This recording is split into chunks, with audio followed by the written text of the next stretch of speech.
Ang programang ito ay rated SPG. Striktong patnubay at gabay ng magulang ang kailangan. Maaaring may masiselang tema, lengguwahe, karahasan, sexual, horror o droga na hindi angkop sa Granddaughter Annalyn Santos, I hereby bequeath to you my residential property with the 2 adjacent lots situated in Mandaue City.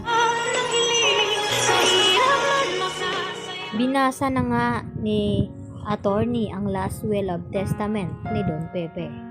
At dito na nga na sinabi ng attorney na ito na kay Annalyn nga mapupunta ang ari-arian ni Don Pepe na nasa Mandaue, Cebu, at ang halaga nito ay 10 million pesos. At inalmahan naman ito ni Moira at sinasabi ni Moira na bakit kay Annalyn daw ipinamana na anak naman daw ito sa labas. At maya-maya nga may kinuha pang papel itong si attorney at ipinakita dito sa kanila at kay Moira na ito ang magpapatunay na ibinigay ni Don Pepe ito bago nga ito nakidnap at naaksidente. Itong resulta ng DNA test results ni Joey na magpapatunay na hindi siya ang tunay na anak at hindi siya tunay na isang tanyag. Kaya walang karapatan si Zoe na may makuhang mana mula dito kay Don Pepe at pati nga dito sa kanyang ama na si RJ. At agad na patayo sa kinaupuan nitong si Moira nang ipakita ng attorney na ito ang resulta ng DNA. At nagtataka itong si Moira na kung papaano daw ito napunta sa kanya na nagawa na ngang sunugin ni Moira ang mga ito. At bago nga ay matalino nga naman talaga itong si Don Pepe dahil inunahan na niya itong si Moira dahil sa takot ni Don Pepe na baka may gawin masama itong si Moira kapag nagkabukuhan at nagkabistuhan at hindi na nga nagkamali itong matanda dahil yun nga ay pinadukot nga itong si Don Pepe at hindi lang iyon ay pinagtangkaan pa ang buhay nito at yun nga ay nahulog sa bangin at mapahanggang ngayon ay hindi pa nga nagkamalay at nagising itong si Don Pepe.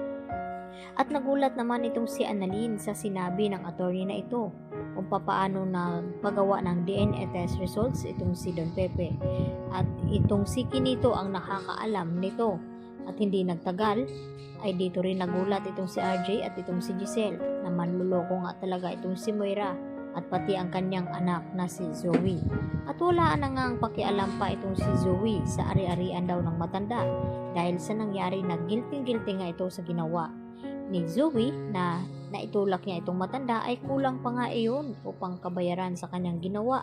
Kaya hindi sapat na kukunin niya ang mana na hindi naman dapat sa kanya dahil hindi nga siya ang tunay na tanyag.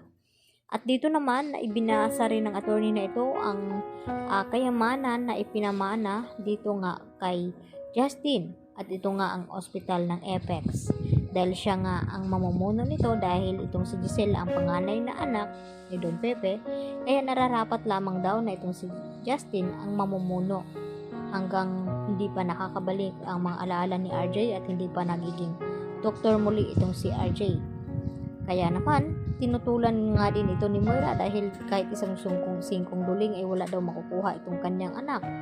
At mapapatunayan na nga ba na itong si Annalyn ay hindi talaga tunay na anak sa labas dahil siya nga ang tunay na anak ni RJ at tunay na apo ni Don Pepe at sila ang tunay na magpipinsan ni Justin at hindi itong si Zoe na hindi nga ito nagpapakita dito nga sa last will and testament na babasahin ng attorney na ito dahil may mabigat pa rin na pinagdadaanan itong si Zoe na hindi niya magawa ng paraan kaya itong si Carlos ang nalalapitan dito ni Zoe dahil siya nga ang tunay na ama at nakakaintindi kay Zoe. At dito na nga nagdududa itong si Lynette at alinsusan sa mga ikinikilos ni Carlos at itong si Zoe na kung bakit si Carlos ang tinatawagan ni Zoe. Yan ang ating pagkatutukan at aabangan mamaya dito lamang yan sa Abot Kamay na Pangarap.